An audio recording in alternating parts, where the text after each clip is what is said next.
Hello guys, সবাই কেমন আছেন? আশা করি সবাই অনেক ভালো আছেন। আসলে কয়েকদিন ধরে আমি ব্লগ ভিডিও উপহার দিতে পারতেছি না, তা আজকে আপনাদেরকে একটা ব্লগ ভিডিও উপহার দিব।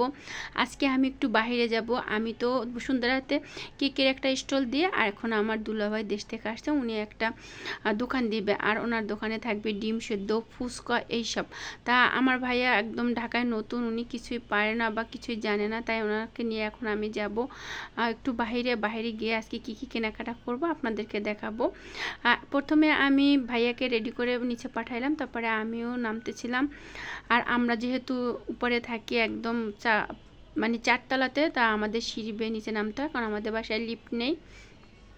তা আমি প্রথমে ভাইয়াকে বললাম যে ভাইয়া চলেন, আপনাকে নিয়ে আমি আজকে বাজার করব। আর ভাইয়া মানে অনেক দিন হয়েছে আমাদের বাসায় আসছে, কিন্তু এখনও স্টল দিতে পারেনি নানান সমস্যার কারণে।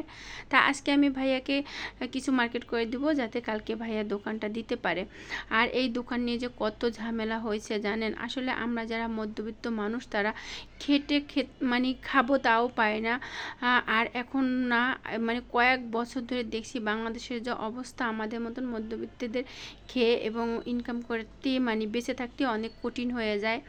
তা আমরা প্রথমে বাসার গেট থেকে বের হইলাম, আর বের হয়ে তারপরে এখন আমরা যাব মানে মালামাল কিনতে।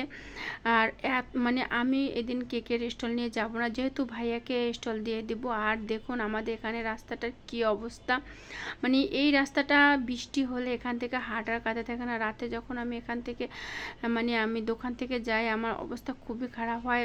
অনেক সময় রিক্সাওয়ালা মামাকে বলে একটু ভিতরে দিয়ে আসেন, তারাও রিক্সা নিয়ে যেতে চায় না, এমন অবস্থা। আর এখান থেকে আমি একবার পড়েও গেছি, মানে এখানের অবস্থাটা খুবই খারাপ। আর কি বলবো, আমাদের দেশের অবস্থাটাই খারাপ। তারপরে আমি এখন চলে যাব। তারপর আমরা রিক্সা উঠলাম, ভাইয়াও আমার সাথে আসছিল।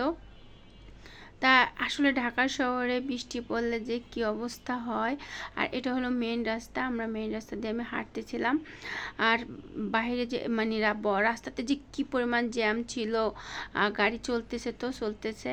আর আমরা হাঁটতেছিলাম। তা আমরা চলে এলাম মার্কেটে। আর মার্কেটে এসে এখন এখান থেকে আমরা অনেক কিছুই নিব।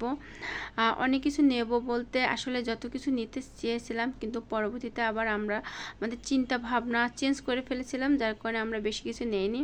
ভাই যেহেতু ওখানে মানে ফুচকা নেবে, তাই আমরা প্রথমে ফুচকার জন্য ডালটা দেখতেছিলাম। আর এই ডাল দিয়ে ফুচকা তৈরি করা হয়। আপনারা কে কে ফুচকা পছন্দ করেন বা বানাতে পারেন কমেন্ট করে জানাবেন। তারপরে তেঁতুল নিব, ফুচকার ডাল নেব, তারপর আরও অনেক কিছু। আর আমি আমার কেকের জন্য ক্রিম নেব। আর এক দোকানে আপনারা সব ধরনের পাইকারি জিনিস মানে আপনার পাওয়া যায়। তাই এখান থেকে আমি সব সময় মানে আমার যে বিজনেসের জন্য আমি মালামাল কিনে থাকি। আর এটা হলো আমার কেকের বেকিং দোকান। আর এখানে পাশাপাশি এখানে সব ধরনের বেকিংয়ের সব কিছু পাওয়া যায়। এখান থেকে সবগুলো আমরা নিয়ে নেব।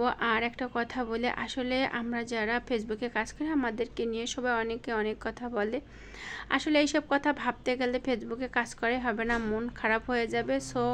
মন খারাপ না করে আবারও সিদ্ধান্ত নিলাম যে ভিডিও বানাবো। আসলে মানুষের কথায় থেমে থাকা যাবে না। আপনি যখন একবেলা না খেয়ে থাকবেন, কেউ আপনাকে এক মুঠো ভাত দিয়ে যাবে না। তা মার্কেট করে নিয়ে আসে পরে ভাইয়াকে বাসা পৌঁছে আমি বসুন্ধরাতে গেলাম। বসুন্ধরা থেকে আমি করলা এবং বড় বড় চিংড়ি কিনে নিয়েছিলাম। আর এগুলো আমি আজকে রাতে রান্না করব। আজকে ব্লগটি কেমন লাগলো অবশ্যই কমেন্ট করে জানাবেন। আর উস্তা ভাজি আমার অনেক বেশি পছন্দ। আর উস্তা ভাজা চিংড়ি মাছ মানে আজকে খাওয়াটা মানে রাতের ডিনারটা অনেক বেশি ভালো হবে। আর করলাটা খুব তাজা ছিল, চিংড়ি মাছগুলো অনেক বড় ছিল। আর চিংড়ি মাছের কেজি 700 টাকা। আসলে আমাদের মধ্যবিত্ত যারা আমরা আছি, তারা হয়তো চিংড়ি মাছ কিনে প্রতিদিন খেতে পারবো কিনা, বা সপ্তাহে মাসে একবার খেতে পারবো কিনা সন্দেহ। যাই হোক, তারপর আমার চিংড়ি মাছ কিনতে হয়, কারণ আমার বাসার সবাই চিংড়ি মাছ পছন্দ করে। আর এই চিংড়ি মাছগুলো আমি বসুন্ধরা থেকে নিয়ে আসছিলাম। আর এগুলো রাতে ভাজি করব, বেশি করে পেঁয়াজ দিয়ে আমি চিংড়ি মাছ ভুনা করব, আর করলা ভাজি করবো, আর ডাল রান্না করবো। আসলে রান্নাগুলোর ভিডিও করা হয়নি, কারণ অনেক রাত হয়ে গেছিলো। সবাই ভালো থাকবেন, আল্লাহ হাফেজ।